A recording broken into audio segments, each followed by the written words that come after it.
Howdy, howdy, howdy, gang. Yes, today is Columbus Day. Yes, Columbus Day. But on the flip side of that, it is also Native American Day. So, whichever side of the aisle or side of the discovery of America, right? Because there were Americans already here, just not us Americans, the European types.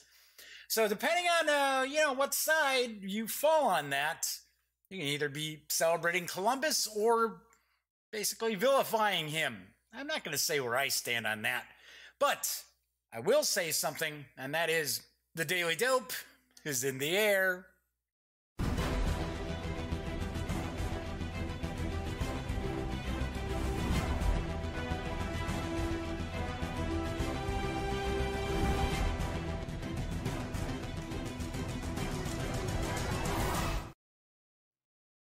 Howdy, howdy, howdy, gang. Yes, I'm Jeff McAleer, back once again as your host here at The Daily Dope, presented by thegaminggang.com. So, it is Monday. Welcome aboard. It is Monday, October 8th. Need a quick sip here. And I will be kind of doing a how to play and reviewing BarBEARian Battlegrounds from Greenbrier Games in just a bit. So, did want to start off with a couple of things before I jump into the news. If you do follow the Daily Dope, or if you follow me on Twitter, you knew that Friday I had a doctor's appointment. Well, I actually had an appointment with my cardiologist. I had a doctor's appointment with my primary care provider on Tuesday. So, went and saw the cardiologist, and she suckered me into taking a stress test, which I was avoiding like the plague, because I always kind of say, oh yeah, so we're gonna test your heart by basically trying to force you to have a heart attack so we can prevent a heart attack. Kind of weird, right? And I have to be honest, my dad worked with somebody who had a heart attack and died while having a stress test, and my grandfather on my mom's side actually died during a stress test, but they were able to revive him. So yes, I was not big on the stress test. Anyway, my cardiologist also has recommended that I do cardiac rehab, and that was nothing I was really avoiding. It was just, I don't live all that close to the hospital where the cardiologist is. So I was kind of like, it's supposed to be like 3 days a week, an hour each day. And it's, just exercise, and it's kind of, trying to put you in the right frame of mind. I don't know. I've been taking care of myself. I've been going out for walks and stuff like that. But if my cardiologist is like, yeah, I really want you to do this, fine, I will do it. And actually, there's actually a hospital that's near me that I can do it at. So I'm like, oh, okay, so that's not so bad. I just figured I didn't want to be having to drive like an hour and a half and then spend an hour 3 days a week. I mean, it's just, So, and I'm also going to go get a colonoscopy. Yeah, that's really exciting. That I'm trying to push off till November. So, because I heard it's just god awful. So anyway, so folks out there, I know sometimes folks out there are kind of like, hey, so how you doing, Jeff?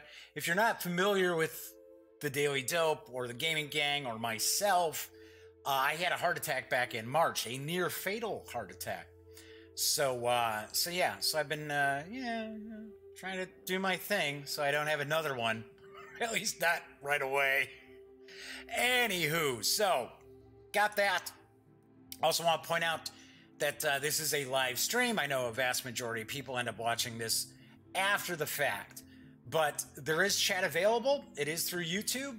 And if you have a question, comment, you want to say hello, or maybe you want to learn something that I'm not talking about with BarBEARian Battlegrounds, feel free to chime in. I will respond. Chat is not on screen, but I do follow it. So I will respond if you have something to say. So before I jump into the news, I do want to point out I'm getting really tired of a couple of people. There's one guy who does it like all the time. So when I do the news, right? So I'm doing the gaming news of the day. So this is stuff that I've run across, things that have, you know, piqued my interest. I think other people would be interested in as well.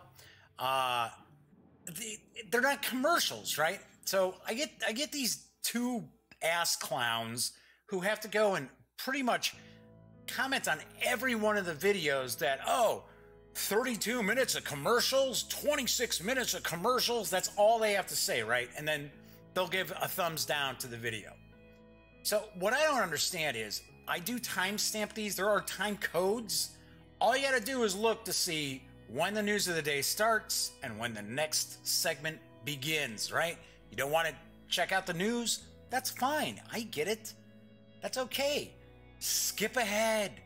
Click. If you're watching on YouTube, all you got to do is click right on that time. It'll take you right to that point. So I got to admit, I mean, 95% of the gamers I have run across in my decades of gaming have been awesome.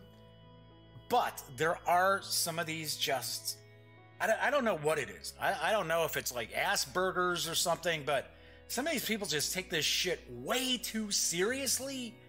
And like, it just blows my mind. It really does. Or they expect things to be just a specific way. And if it's not fitting what they want, then they got a problem. And my response is, you know what? If you don't like the show, don't watch it. That's it. Just don't watch the show. There are plenty other people out there talking about games.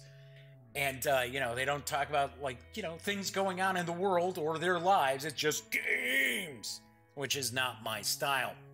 All right, so I do have a good amount of news today. So let me jump right in because it's October and people tend to focus on scarier gaming fare. And there is a Kickstarter which launched last week for Wyvern Gaming that you might want to take a peek at if you happen to be a fan of H.P. Lovecraft. And I've got the dope. Wyvern Gaming is proud to present Cthulhu, the Horror in Dunwich, to be played in conjunction with the original game or separately as an independent game. As a cooperative deck-building game, it expands on popular games that came before it, but also adds its own unique mechanics. Graham Sisk returns as the artist to deliver his dark, grim, chaotic interpretation of H.P. Lovecraft's works. So what's new? There are 3 new card types, which bring new mechanics to the game. Gear cards, new permanent library cards that do not get discarded at the end of the round. Allies cards, new type of library cards that assist the investigators in the fight against the Elder Gods, and Mythos locations to be played at the start of the game and are always active. This can be a hindrance or it might help the investigators. There are 77 new library cards, aid the investigators with new spells, equipment, locations, and actions. And there are 3 new stagger cards. Now do more than being dead cards in your hand and making you weak. Okay, not sure what... That just didn't seem to read right, did it? There are 51 new Mythos cards. Increase the mayhem and distraction rain down upon the hapless heads of the unsuspecting investigators. There are 11 new Elder Gods, seeking to conquer this world where the previous Elder Gods have failed. There is a Kickstarter video. It's just over a minute. So let's take a peek at Cthulhu, the Horror in Dunwich from Wyvern Gaming.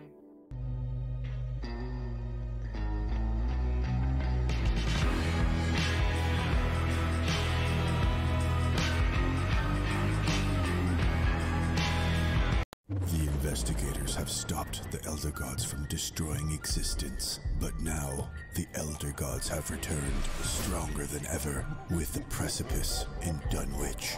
You and your fellow investigators must work together to stop the signs that have been foretold and to vanquish the horror in Dunwich. Cthulhu, the Horror in Dunwich is a standalone expansion to Cthulhu, a deck-building game. This means that it can be played on its own or in combination with the original game. The Horror in Dunwich expansion builds on the original game's core rules, but brings some new mechanics, elder gods, investigators, and other cards to the game. The Horror in Dunwich is for 1 to 6 players, ages 14 and up, and is playable in 45 minutes to 2 hours. Do you have what it takes to banish the elder gods? Back the project today on Kickstarter.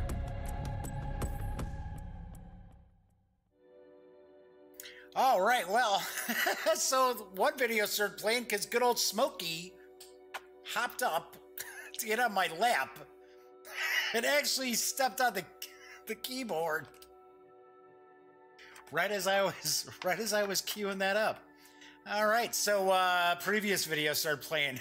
So anyway, well, that's okay. All right, Smokes. Yeah, you haven't been on camera in a while there, sweetie.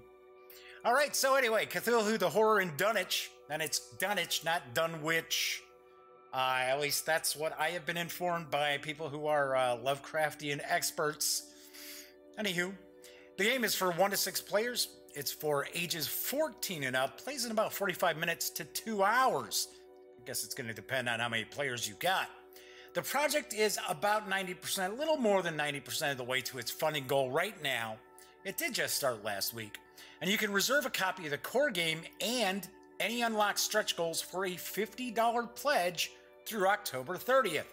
Delivery is expected in February of next year. Seems pretty interesting. Now I got cat here because of Smokey. Thanks, Smokes. Silly cat. Getting the hair all over. People can actually, I'm sure you can see the hair kind of floating around. And it's funny because I actually use a roller on her to get rid of a lot of loose hair. So, anywho, you know what I find kind of strange, and maybe it's just me, maybe other people are the same kind of way. This looks like a cool game. I like the artwork. But strangely enough, it seems like we get a lot of like horror-related games Kickstarter in October, as opposed to hitting, you know, earlier in the year and being released in October, right? Because a lot of times people are like, oh yeah, that sounds pretty cool. That looks really cool. That'd be a great game to play for Halloween. Well, you won't have it for Halloween. You'll have it for Halloween maybe the next year, possibly. All right, moving right along. There are 2 new releases which are on the horizon from the Avalon Hill imprint from Wizards of the Coast. And I've got the dope. First up is Betrayal Legacy. Betrayal Legacy is a semi-cooperative campaign board game that tells an overarching story of the House on the Hill, incorporating the actions and choices of the players. Over the course of the campaign, the game is permanently altered until players are left with a fully customizable, replayable version of the critically acclaimed Betrayal at House on the Hill. Betrayal Legacy is a standalone experience designed in partnership by Avalon Hill and award-winning legacy designer Rob Daviau. Fans of the original Betrayal at House on the Hill and Betrayal at Baldur's Gate will enjoy this fresh take on the classic game. However, there's no previous experience necessary to play. Even players new to the brand can jump in, explore, and affect the spooky history of the legendary House on the Hill. Isn't it Betrayal at House on Hill? Yeah, it's Betrayal at House on the Hill. Where I always laugh because I always thought it should be Betrayal at the House on the Hill. Anyway, Betrayal Legacy is for 3 to 5 players, ages 12 and up, plays in 45 to 90 minutes, and it will carry an MSRP of $75 when it arrives on November 9th. Then there's Axis and Allies and Zombies. Axis and Allies and Zombies takes the beloved World War II classic strategy Axis and Allies and adds a fun alternate history twist with streamlined gameplay, curveballs like chainsaw tanks and zombie mind control rays, and a zany storyline strategy fans everywhere will enjoy, according to Chris Cox, president of Wizards of the Coast. And Axis and Allies and Zombies, A new take on the iconic World War II strategy board game, each player takes command of one of the major powers, joining either the Axis or the Allies. Players then fight for victory against the opposing faction and a terrifying new foe, zombies. In this game that features curveballs like chainsaw tanks and zombie mind control and a zany storyline. I don't know about liking this whole zany, kind of presenting it as zany. Seems to me like comedy where Axis and Allies and zombies doesn't seem like it would be comedic. Anyway, will the players survive the onslaught or succumb to the uprising? Axis and Allies and Zombies is for 2 to 5 players, ages 12 and up, plays around 1 to 3 hours, and will carry an MSRP of $40 when it arrives October 26th. I have to admit that I think $40 is a pretty damn good deal. If this is the usual, well, I don't think it's going to be like huge like Axis and Allies box, right? Because we've got some streamlined stuff, but I think it's going to be pretty big. $40 seems pretty reasonable. I am wondering how easy it's going to be to find. Now, I do want to point out, last week I talked about how Elliot Miller and I are going into the city on Wednesday for something that's coming out from Wizards of the Coast. And it happens to be Betrayal Legacy is what we're going to get to check out. So that's why there's no show on Wednesday, because I had mentioned there won't be a show on Wednesday this week because we're going to have to go into the city and we're going to have to leave. I'm going to have to leave here probably before 3 o'clock to get over by Elliot's, and then we're going to drive in together because it starts at 6. So it's pretty cool. We're looking forward to it. Wizards of the Coast is usually pretty good about their review copies of stuff, like the Dungeons and Dragons stuff.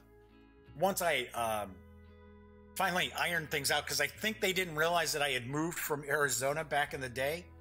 I get just about everything that comes out for D&D. So, damn. Sorry, folks.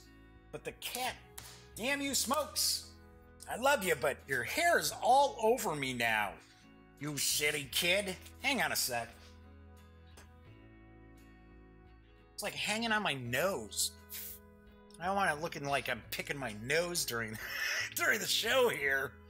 Anyway, I'm hoping that what they'll do is they'll actually provide us with review copies at this get-together. Because a lot of times that's what happens with companies when they do these things. And it's pretty wild it's going to be in Chicago. Because usually it's not. This kind of stuff is usually at conventions or like, you know, maybe New York or out in Washington. But yeah, I'm really looking forward to this. Now, if that happens to be the case, if we do get a copy of Betrayal Legacy, a review copy, Thursday show, I will do an unboxing right away. All right. If you dig the classic Rio Grande title, Race for the Galaxy, you might want to get your hands on New Frontiers, which is on the horizon. Here's the dope. In New Frontiers, a standalone game in the Race for the Galaxy family, players build galactic empires by selecting, in turn, an action that everyone may do, with only the selecting player gaining that action's bonus. The developments are determined during setup, allowing players to make strategic plans based on them before play begins. One group of 8 developments is always in play. The game includes a suggested set of 16 additional developments for your first game. In later games, players randomly select which side of 8 double-sided small developments and 8 double-sided large 9-cost developments to use during setup. Many worlds that players can acquire have special powers, with these worlds being drawn from a bag during the explore phase. Unlike in Race, in New Frontiers, worlds need colonists to be settled, in addition to either payments or conquest. Some worlds are windfall worlds and receive a good upon being settled. Others are production worlds and receive goods when the produce action is selected. Goods can be traded for credits or consumed for victory points. Play continues until one or more of 4 game-ending conditions happens to be reached. After all actions for that round have been done, the player with the most victory points from the settled world's developments 9 cost development bonuses, and victory point chips earned from consuming goods wins. New Frontiers is for 2 to 5 players, ages 14 and up, plays in about 45 minutes to about an hour and a half, and it'll carry an MSRP of $74.95 when it hits stores next month in November. I do not have a particular exact release date. This is something that I think a lot of fans for Race for the Galaxy are going to be interested in checking out, because this has kind of been in the pipeline for a while, and it looks pretty cool. Does look pretty cool. I have to admit, last time I had a chance to play Race for the Galaxy, that was back in Arizona. Even though I have a copy of the game, it's a little too heavy for some of the gamers I know, especially for the gang, my nephew Cameron and his friends. But last time I had an opportunity to play, I did not have reading specs with, and it was kind of funny because at that point in time, I didn't use reading glasses too often. But you know that the print on those and the icons on those cards are really small. And I was like, no, that's okay. I'll just watch you guys play. I'll just kick back. Go ahead, you guys play. Because it was like, I didn't want to bust out reading glasses in front of my friends. Now it's sort of like, every time I'm doing a review and stuff like that, I'm like, all right, let's put the old reading specs on, right? Okay, so finally, a lot of goodness is coming from Paizo in December. I don't have exact release dates just yet on these, but I guarantee they're going to hit before Christmas, folks. All right, here's the dope. First off, we've got Starfinder's Adventure Path, the brand new one, the Penumbra Protocol. Infected with a sickness that threatens to turn them into twisted murderers, maybe murder hobos of the stars, the heroes travel to the city of Kuvakara on the planet Bearseas to find the possible origin of the madness. They soon discover that a sinister company. See these weird hairs just distracting me here. Anyway, they soon discover that a sinister company plans to release a new social media app jeez, that will corrupt the entire city. Surviving attacks from corporate assassins, the heroes can shut down the app's servers and discover the location of the company's hidden underground base on the planet's dark side. Within are individuals who seem to have willingly undergone transformation and protect the facility with their lives. After confronting the charismatic executive in charge and learning of the mad scientist who created the signal, the heroes find out they are now trapped on the Shadow Plane. The Penumbra Protocol is a Starfinder role-playing game adventure for 4 9th-level characters. The adventure continues the Signal of Scream's Adventure Path, a 3-part campaign in which players must race to find the source of a mystical signal that warps both minds and bodies. It also includes a way to model forms of corruption that can taint a character's soul, advice on running horror campaigns in the Starfinder role-playing game, and a selection of creepy new monsters. This Starfinder Adventure Path will carry an MSRP of $22.99. Also from Starfinder is the Critical Hit deck. Add some flair or some flames to your science fantasy combats with the Starfinder Critical Hit deck. Score a natural 20 on your attack roll. Draw a card to see which wild bursts of technology or magic your strike unleashes. With dozens of new effects, these cards guarantee that your critical hits will make enemies think twice about crossing your side of the galaxy. This set of 53 lavishly illustrated full-color cards will enhance gameplay at any table. This deck does carry an MSRP of $10.99, and it's interesting because the actual image of the deck says there's 52 cards, not 53. Then we've got, for Pathfinder, the new campaign setting Face of Golarion. I believe it's Golarion. I don't know. Can't tell you. Can't tell you the exact pronunciation. Anyway, the Face of Golarion sheds light on 10 lesser-known deities, some popular within the Inner Sea region, and some worshipped mostly in the lands beyond. All right, here comes the massive mispronunciation. From Chaldira Zuzaristan, the mischievous halfling god of luck, to Nevi Ram Badazzle, the deep gnome god of gambling, to Grushasha, the keeper, and Hai Feng, the Duke of Thunder. This book offers details about these gods' histories, dogmas, and practices, all designed to enrich your campaigns with new divine lore. I wouldn't want it just because I wouldn't want to have to try to pronounce those all the time. I'm just kidding. The campaign book will carry an MSRP of $22.99. Then, one thing that I'm sure a lot of folks playing Pathfinder are looking forward to in December is the latest Pathfinder adventure path, and it's The City Outside of Time.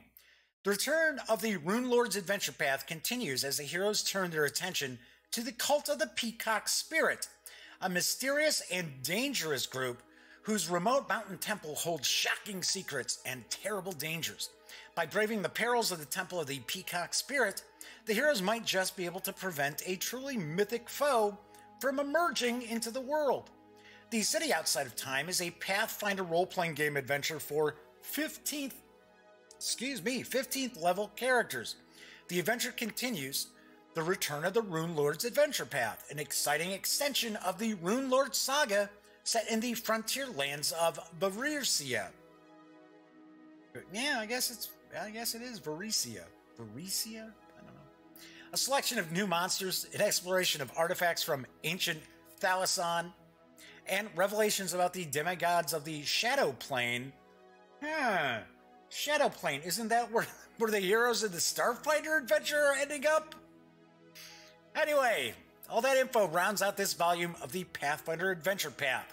The City Outside of Time is the 5th part in the Return of the Rune Lords, and it will carry an MSRP of $24.99. We also have the Pathfinder Flip Tiles Urban Starter Set. More tiles, more options, new size.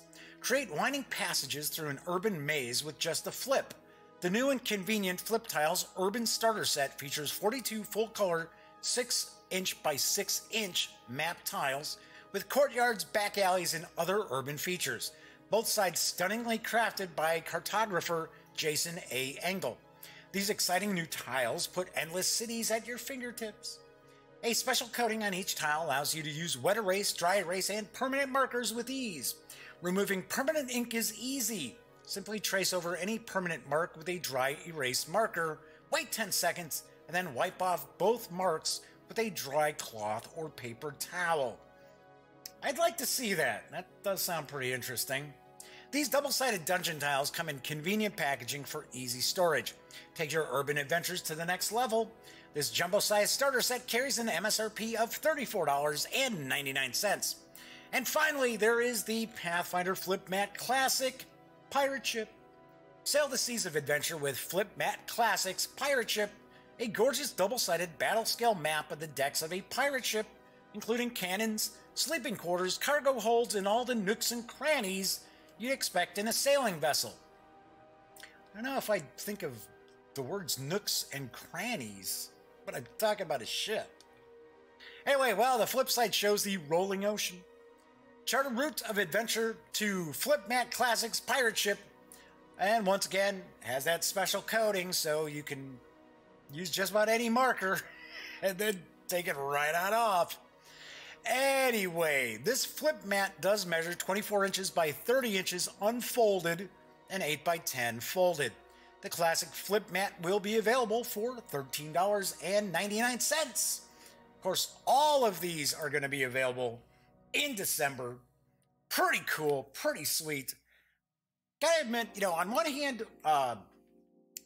whenever I talk about like role-playing games, and I'm actually going to talk a little bit about an RPG I'm messing around with in just a couple minutes, but I don't have a dog in the fight when it comes to like Pathfinder, Dungeons and Dragons, what have you, 13th Age, anything you want to throw out there. Call of Cthulhu.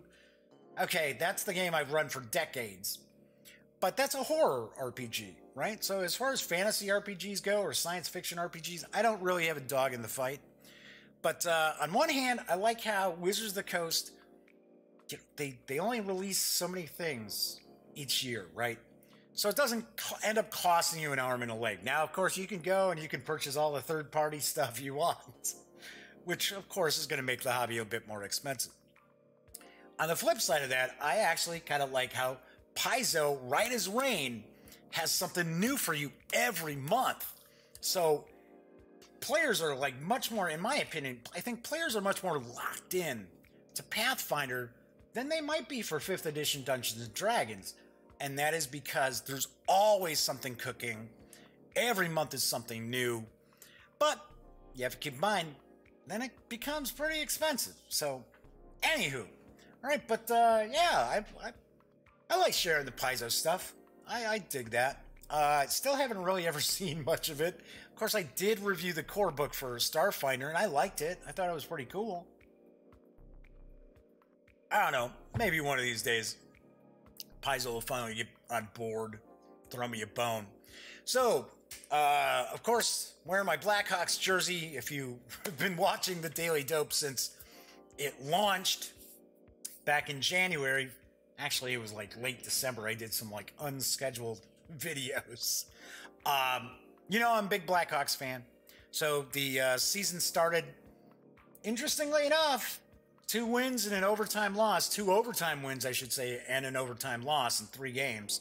So, but they're going to have to do something about their goaltending. They cannot expect to win games with Cam Ward as their backup. Not that he wasn't good back in the day with Carolina. It's just, you know, he's up there in age. I mean, you know, the reflexes start to go. I know that's true for a fact. Anywho, so this weekend was pretty cool. So I watched, of course, obviously, I watched the new premiere of Doctor Who. I enjoyed it. There were some high points to it. I was like, oh, nice. And there were some where I was like, oh, come on. So I think it's going to be fine.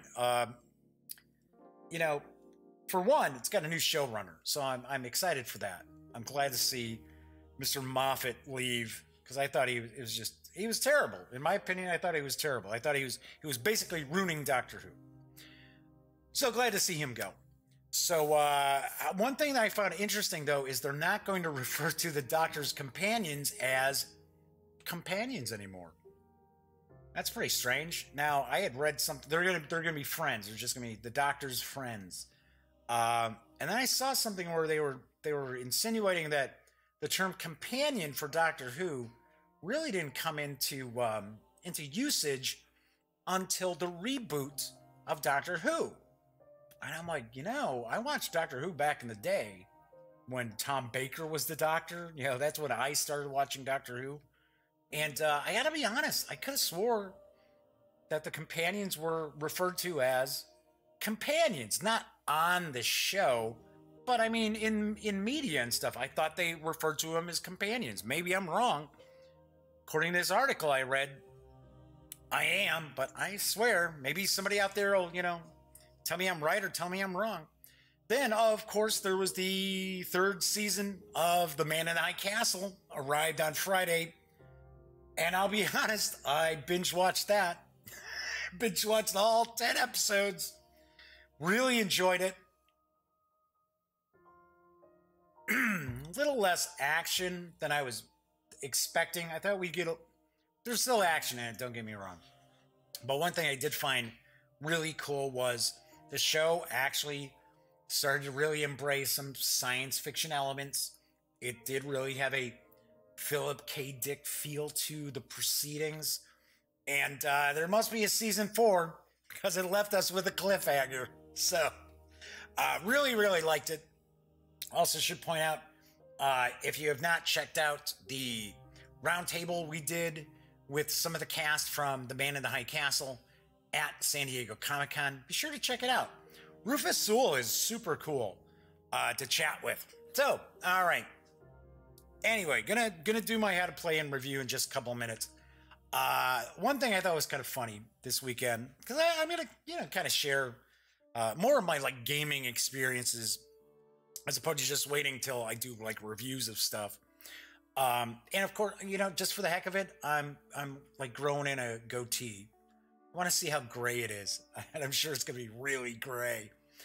So I don't know if I'll keep it. I'm just kind of growing it in. So I haven't shaved this in a couple of days.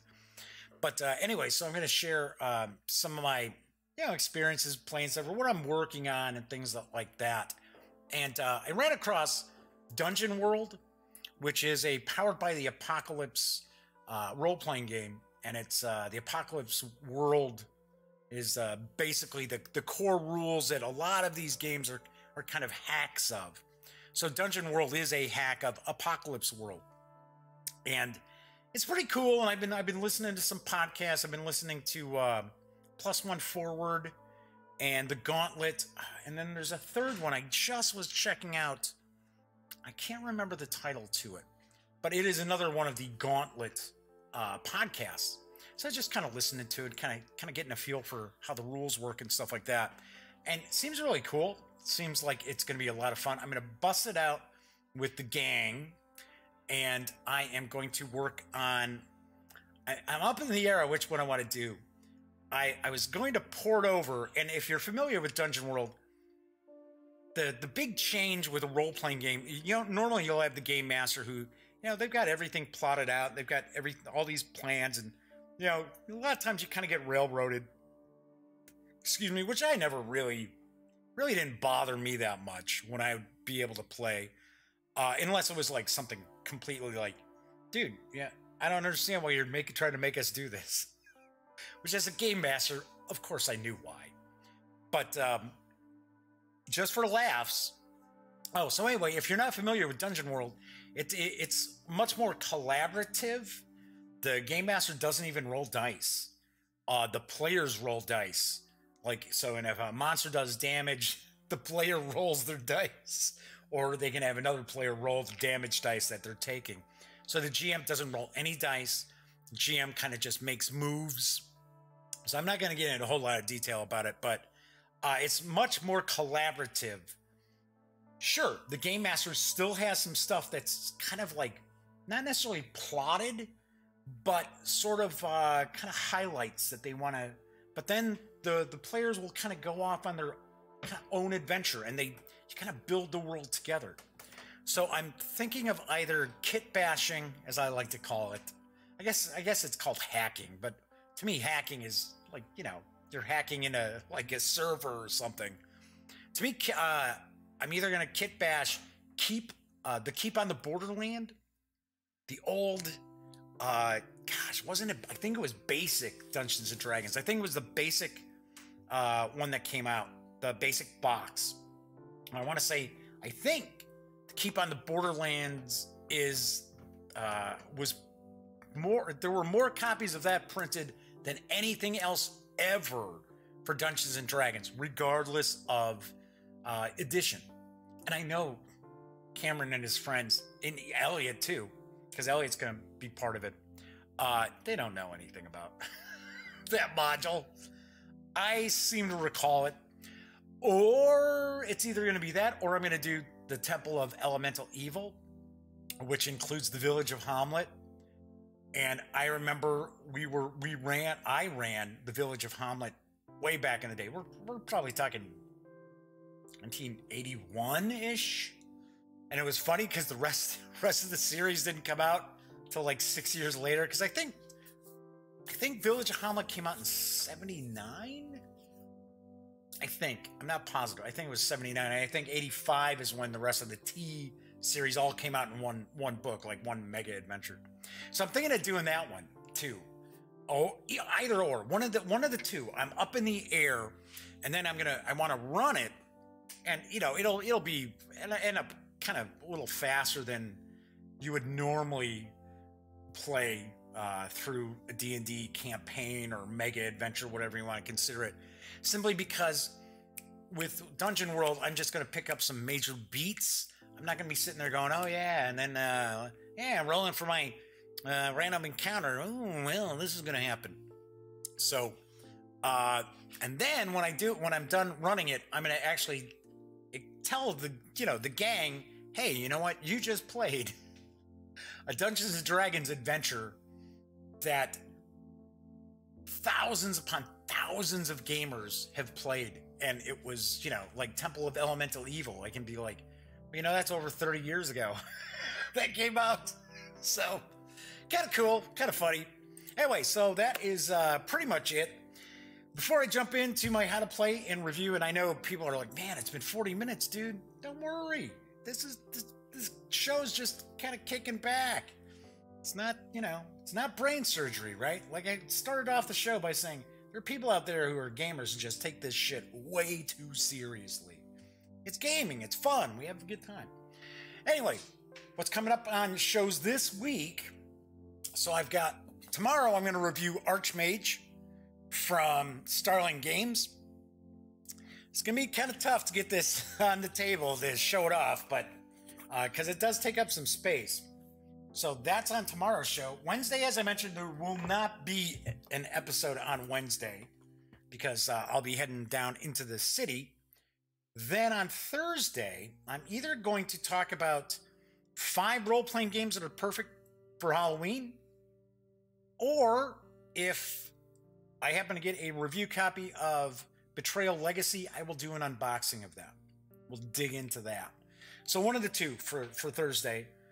Then on Friday, I will be reviewing Cthulhu Tales. That's right, Cthulhu Tales from my friends over at Cubicle 7 Entertainment.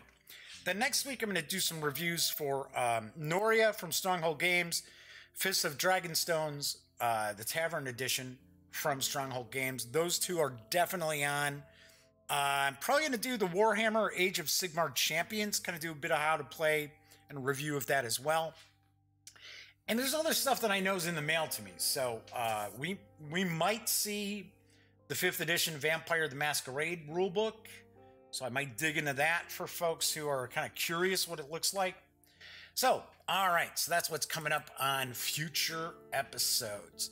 So, as I mentioned, I'm sure people are checking this out because they want to see what exactly is this BarBEARian Battlegrounds from Greenbrier Games and Leaf Pile Media. It is actually published by Greenbrier. Leaf Pile did the design work. They created the game. Speaking of design, the designers are Walter Barber and Ivan Van Nest, with artwork provided by Pablo Hernandez. The game is for 2 to 4 players, ages 8 and up, and plays in around 20 to 30 minutes. It is available now, and it does carry an MSRP of $24.95. All right, so let's head on over to the other camera here. So I've got this set up a little bit. This is supposed to like go there, but I just moved this out of the way. So the premise is each of the players is leading their clan of bears, right? You got your clan, your bear clan, and you're fighting it out with other clans of bears. And the whole premise is you're trying to earn glory. So the game is set up where the first player to get 7 glory tokens is the winner. The game immediately ends and they are the winner. So this is a dice placement, a little bit of resource management sort of game here. Plays very, very quickly. It's very easy to learn. The rules, I did an unboxing for this a while back. Now, I do want to point out that this was a pre-production copy. So it is possible that some of these components I'm showing here are a little bit different. I don't think they are. I think the only thing that might be different is some of the counters. The counters and stuff like that, because I actually received it and the counters were already like pre-punched. So I didn't have to punch them out. So anyway, we've got, for the rules, we've got this one sheet, 2-sided, talking about your objective, your setup, different aspects of the game. Not badly presented, but there were a few head scratchers. Now, once again, like I said, it's possible that things changed for the actual retail release, because there's some typos in this. There are a couple of aspects of the gameplay that don't seem to be intuitively presented, and I'll talk about that in just a couple of moments, but still not horrible. I mean, it's just a fold-out sheet. I gotta be honest, I'm not like a huge fan of like the fold-out rule sheets. I mentioned this when I did the review for Samurai Jack Back to the Past, where it's sort of like, just, you know, just make a little booklet. Makes it easier. As opposed to having to unfold stuff and keep flipping back and forth in the game. So what I'm going to do is, I'm actually going to kind of take a little tour of how this is set up. So each of the players are going to have, and you know what, do I have one sitting out here? No, I'll use this. So each of the players are going to have their clan board. So we've got blue, yellow, red, and green as far as the colors. So this clan board here is where you're going to put your dice, as well as specialists that you may actually hire in the game. And every turn, every round, I guess we'll say, when you roll your dice, you're actually going to have your little bit of a shield here that's going to block the other players from seeing what you assign your dice to do. So, nice thing too is it has everything that you need to know about the game right here on the card. It's going to tell you, okay, these are the phases and what you can do in the marketplace. So all the info is right there, easy access right in front of you. Although there's one thing that I had mentioned, like the rules didn't point out, that I felt it wasn't presented intuitively. It's also not presented on this either. So, and I'll mention what it is when I get to the point of rolling your dice. So we've got that. Each of the players are going to have 5 dice of their colors. So I've got blue versus red right now. This is kind of just a 2-player game I've got set up. Move that a little bit, keep that kind of in the frame. So to start off, you're going to have 3 dice that you'll be able to utilize. Eventually you can gain more dice. We have black dice here because you can actually purchase mercenaries. So the mercenary, although I thought it was kind of strange that, because you purchase the mercenaries and they're only available for that, you know, 1 turn. I don't know why we've got 5 dice. I thought that was a little odd, but I don't know. Okay, it just seems strange that we got the same number of dice for the mercenaries as we do for the players. I don't know. I can't tell you.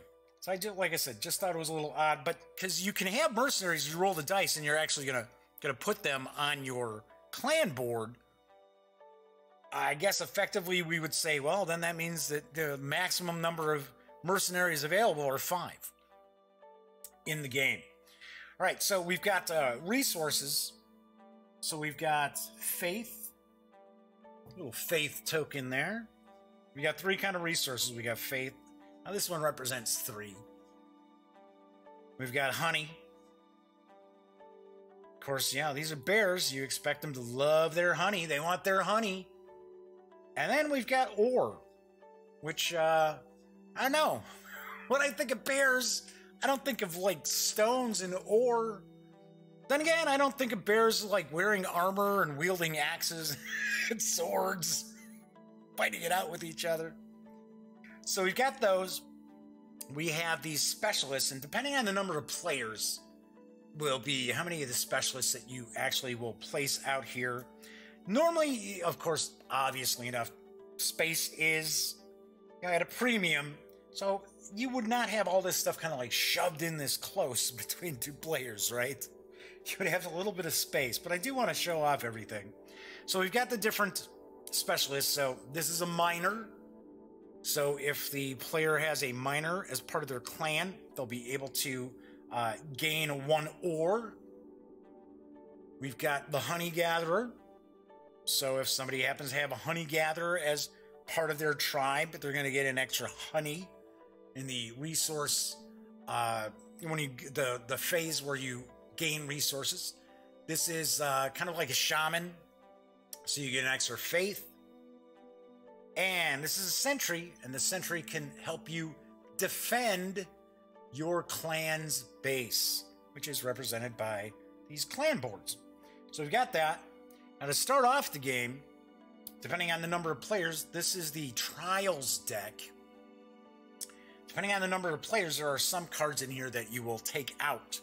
But the first thing you're going to do is you're actually shuffle these up. You're going to give each player 2 cards, and they get to select 1.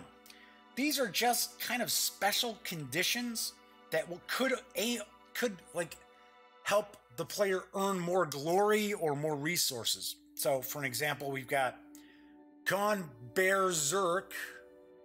I kind of get a kick out of this artwork because this artwork reminds me of the different skills in Fallout with the little Pip-Boy. I don't know, that's what it reminds me of. It says, successfully raid 2 players in 1 round, gain 1 glory. Then we have Operation Honeypot. Spend 11 or more resource tokens in 1 round and gain 2 glory. So the player would say, okay, so which one of these, which one of these should I take? Let's say, all right, blue player goes, I'm going to take the Gone Berserk.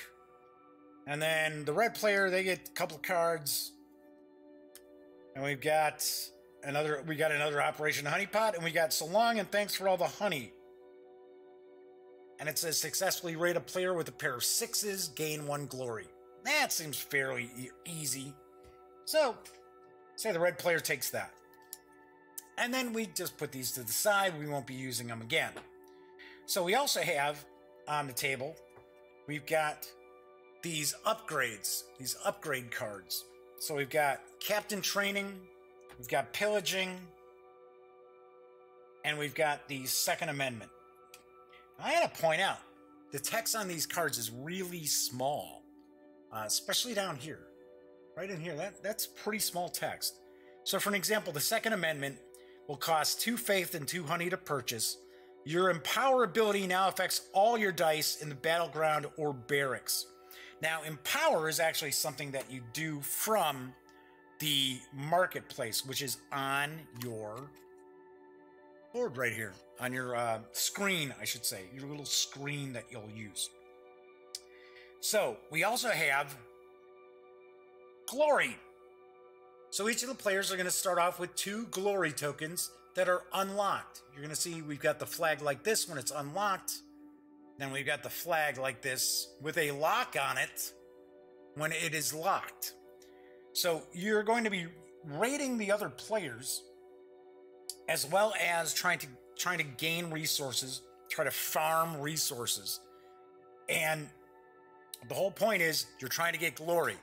So if you need to get glory through your special trial or different things that you can do in the marketplace, there's actually one, or stealing it from another player, you need to have your 7 glory to be able to win the game. Each player is going to start off with 2. So in a 2-player game, this game is going to take longer for the most part because you're going to have to find other ways to score glory as opposed to just getting it from your opponents because you're only going to have 2 for each. Now, one of the interesting things is when you get a glory from your opponent, you're actually getting a glory for you, so you're going up 1, and they actually are losing 1. So kind of a double whammy for when you're rating different players.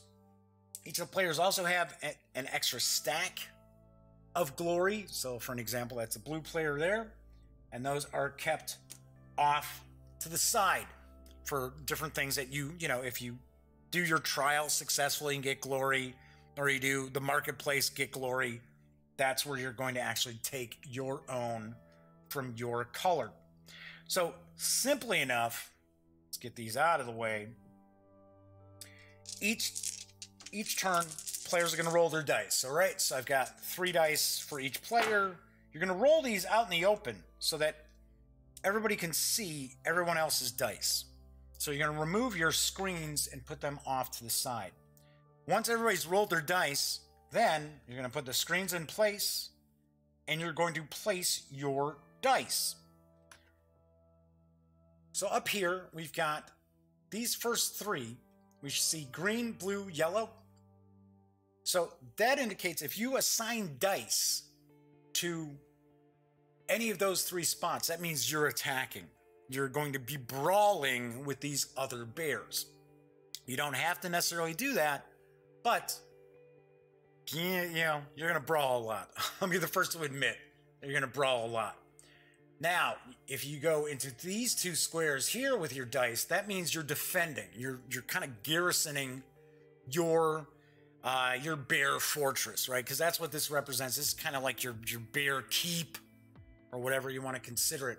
So these are actually your bears, and they don't represent like 3 bears. They represent a lot of bears, and you can actually, as I mentioned, gain more dice as well.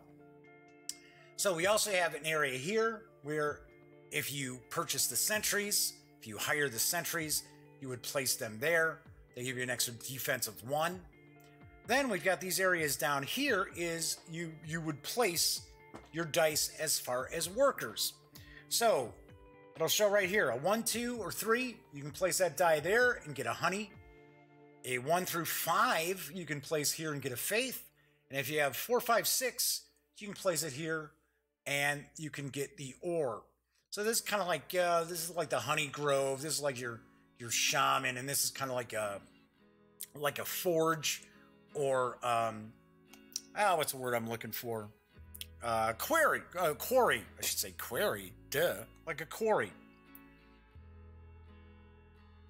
So to kind of give you an idea, now here's the one aspect about the rolling dice that wasn't exactly super clear in the rules, and there's really no mention of it here. And this is the plan phase. When you're rolling the dice, that's the plan phase.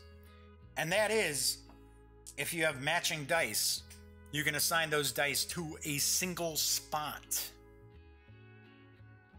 That is not made overly clear in the rules. It is mentioned, but it's actually mentioned after the fact of the planning phase.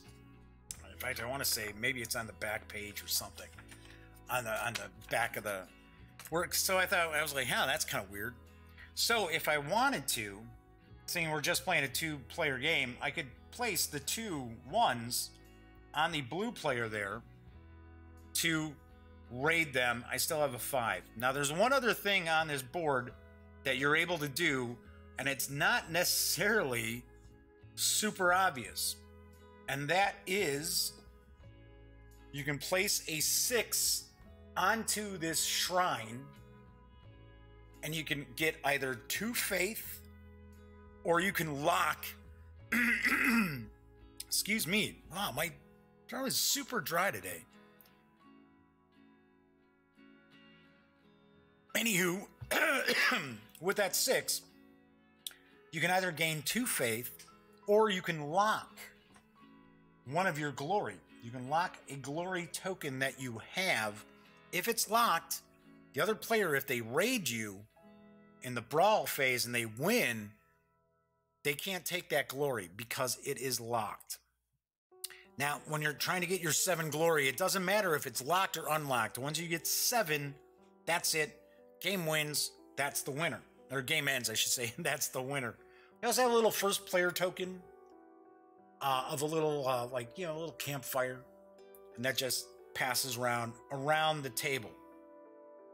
So, when you roll your dice, everybody rolls them at the same time. Everybody gets to see these dice.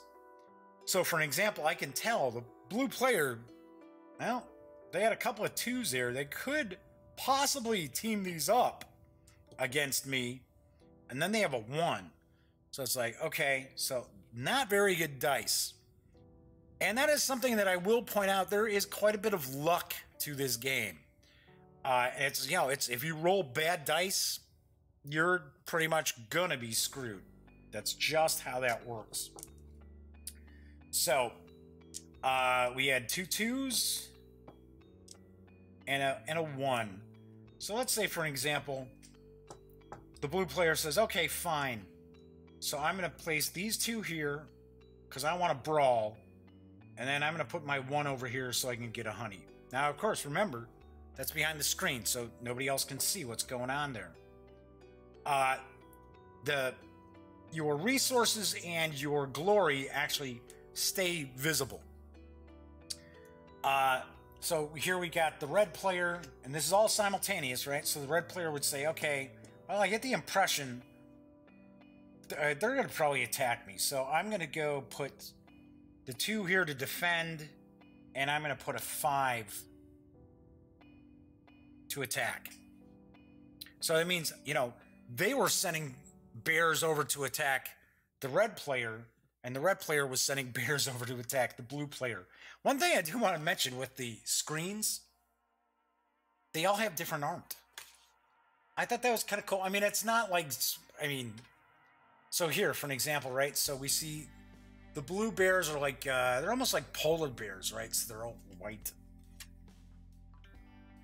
Then the red bears are, I don't know, sort of surface of Mars bears. But I do really like the artwork. The artwork's really fun. I wish there was more of that artwork, because really the artwork's only on the cards. So for an example, we get the captain training, we got the pillaging, we got the Second Amendment, and then these cards were more along the lines of the, as I mentioned, like that Fallout artwork. So anyway, so that would be the planning phase. Once the planning phase is over, you're going to reveal, and you're going to sit there and say, oh, okay, so first thing you're going to do is the brawl phase. So you're going to look to see who attacked who. So we look at who attacked who. Actually, that was a stupid move. I'll put that down there. And because we already knew what dice the other player had rolled. And you're going to take the number of dice, the number of pips that are assigned against your opponent, right? So this was the red player. There's 4. Red player has 5. So you're going to take 4 and reduce that by 4. So it still shows that the red player has a 1 attack. There's nobody defending. There's nobody in the garrison, basically. There's no sentries or anything like that. So what's going to happen is the winner gets to take either a resource or a glory point from their opponent. So, of course, the blue player has no resources. The red player would take a glory point. Boom, right there. That would be the brawl phase. Then we've got the gather phase. You're going to look at, okay, so what do we got here that's been assigned? So we got the blue player here is going to get a honey. So we're going to grab a honey from having the 1 over there. And the red player is actually going to get 2 honey. Might as well put them over here, because they had assigned these 2 here. Now, next thing is the build phase. And this is when you're going to look at the marketplace.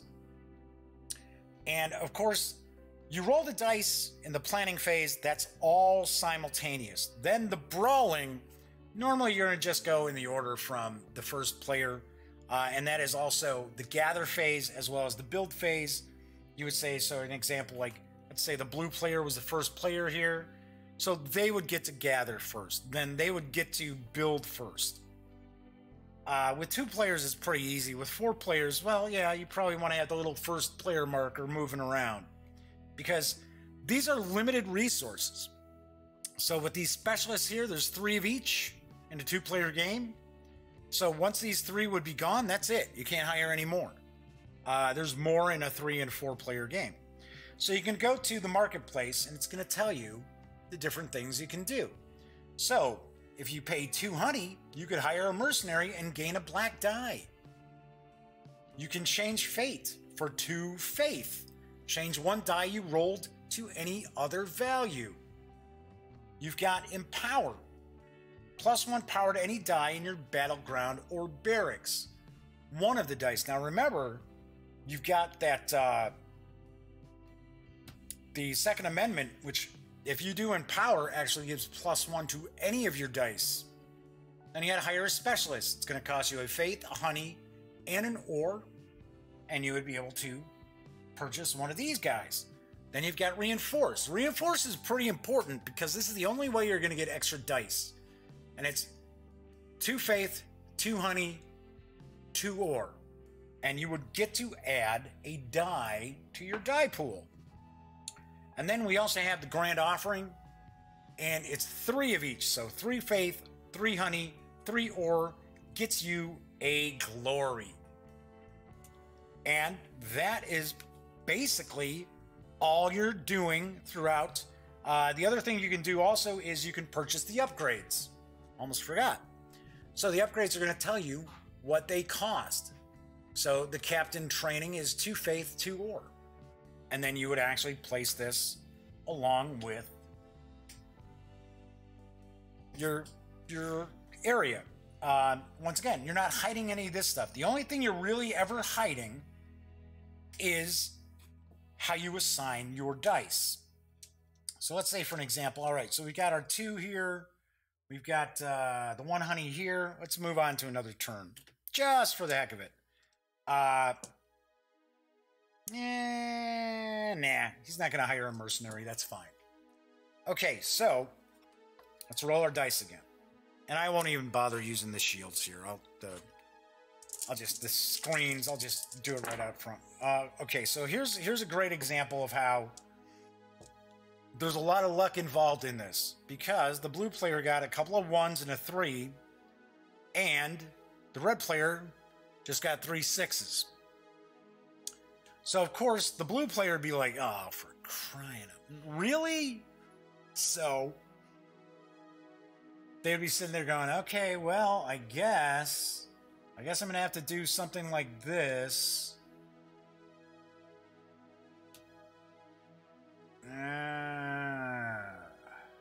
Now, remember, you can only assign more than 1 die to a box if you have matching dice, right? So, for an example here, I wouldn't be able to do this. Even though it says 1 through 5 gets me a faith, because the 3 and the 1 do not match. So I would have to do something like that. Or I could put them all to the 2 here to defend, and this one here to defend with a 5. But knowing that my opponent has 3 6s, that wouldn't make any sense. So I'm just going to go and do that. Because I know with 3 6s, my opponent is going to attack. And of course, boom, that's exactly what they're going to do. We put a 6 there. They're actually going to put a 6 here on the shrine, so we can lock one of the glory tokens, and then might as well put this down there and get ourselves some ore. So of course that would have been secret. We unveil. Well, 6 is going to beat nothing, so obviously enough, there's going to be a 6. I am going to say, hey, you know what? I'm going to be a nice guy. I'm just going to steal the honey. So now I got 3 honey. And I'm not going to take that glory token there. So then I'm going to say, okay, so that was it. That was the brawl phase. Now we got the gathering phase.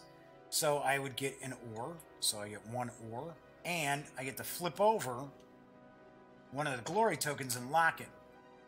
So I've actually taken one of the blue players' tokens and I've locked that. Now they can't get that back. That's going to be mine. They can't get it. So, got that. Then we've got over here, we're going to get 2 honey and 1 faith. So once we've done that, okay, so everybody's gathered the resources. Now we look at, okay, let's do the build phase. And, well, for 2 honey, once again, I can hire a mercenary. Don't want to do that. So at this point, you'll probably go, all right, well, on to the next turn. Probably nobody's building anything. And now the blue player is going to take their 3 dice. Red player is going to take their 3 dice. Blue player is going to go, oh, please, please give me better rolls. Not by much. A couple of 3s and a 2. So, of course, in a situation like this, you're looking and you're figuring, okay, the red player is probably going to be attacking me with that 6. I'd be doing it because that's what you're going to be doing, is you're going to be attacking your opponent. So, of course, the blue player could be like, okay, well, I'm going to have to defend with my 3s here, and I'm going to take my 2, and I'm going to get another faith. So knowing, they're like, okay, well, the red player can only get me with this 1/6. I can actually block them and protect us. Then I can get some resources down here. Whereas, let's say the red player decides, okay, so they're going to do this and they're going to do that. You're going to reveal it. Same as before. So you're like, okay, well, got that 6. That would basically neutralize each other, right? Even though there's nobody up here attacking the red player, these guys are down here defending the blue bears. Their keep, whatever you want to consider it. So, their village. So the 6 would cancel that out. So the 2 3s will cancel the 6. Now, a clever player might say, well, when I've got my screen up here, obviously the blue player is going to think I'm going to attack them with this 6. So I might as well just put it maybe over here to either lock another one of the glory tokens, or maybe go down here and actually get another ore and figure, okay, well, the blue player is going to probably waste their time trying to defend against me. And if you reveal it like this, the blue player obviously would be like, damn it. I could have been using those 3s for getting faith. So, or getting honey, you know, things like that. So the game will continue like that until somebody has 7 of these glory tokens. Now, in a 2-player game, I think the 7 glory tokens is a little much. I would almost say, you know, maybe go 5 or 6, because the reality is you're doing kind of the same thing over and over again each round. You're rolling your dice, you're assigning your dice, you're either fighting to steal resources or to steal glory from the other player. If they don't have glory, they don't have resources, you can't steal anything. Or if they have locked glory and nothing else, you can't steal anything from them.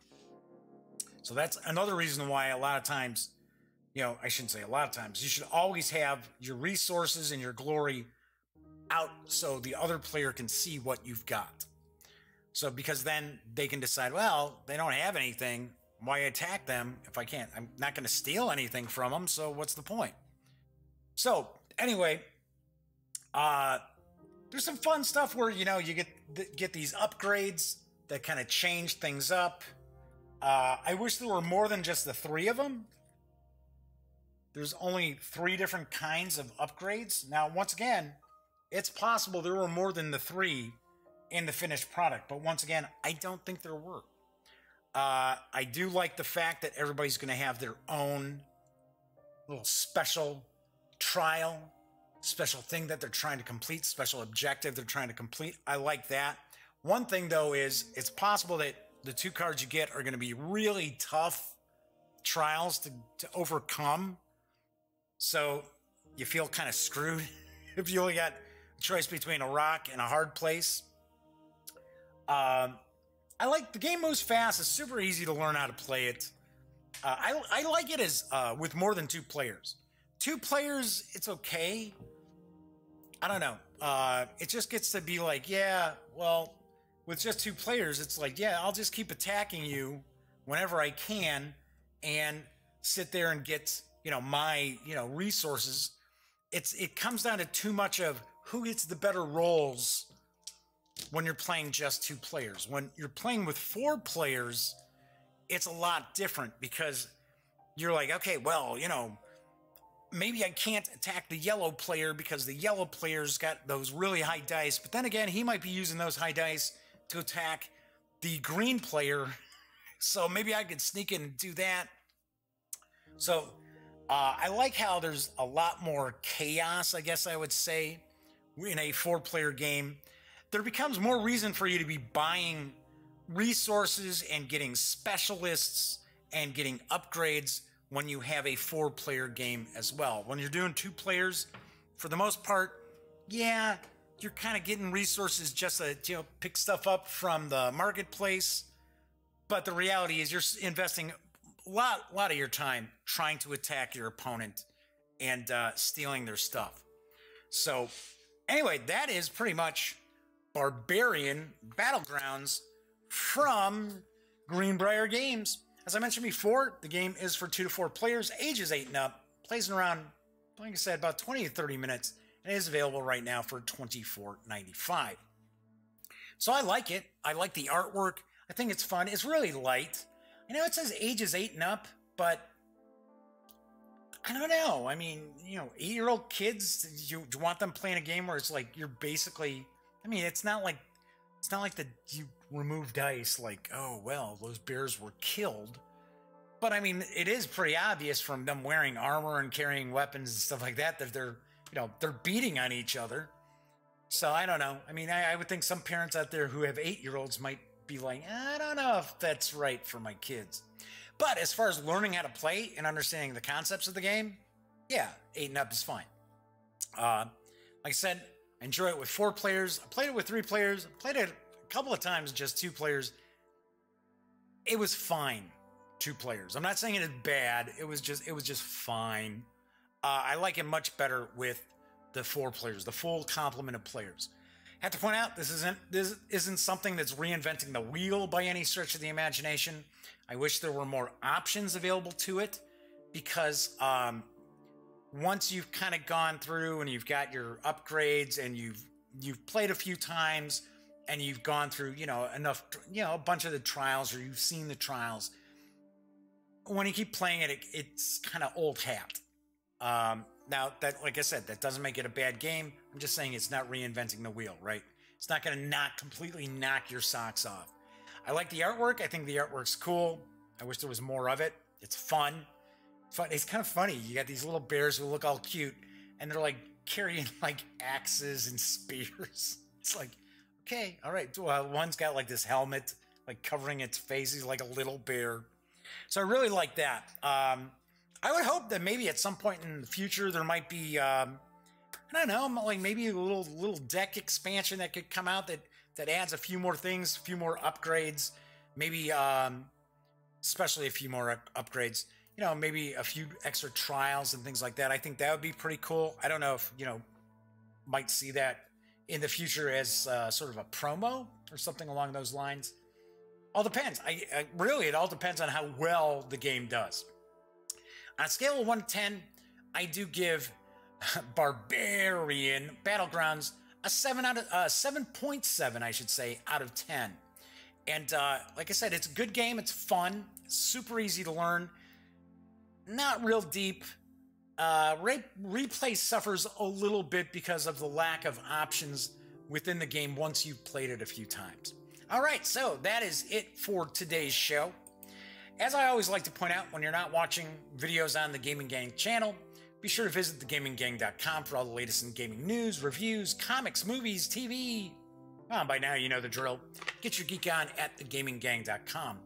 I will be back tomorrow. I will be reviewing Archmage and trying to figure out how I'm going to squeeze this on camera. I'll figure something out. And so, until then, be sure to enjoy the rest of your Monday, and as I like to say, thank you very much for watching.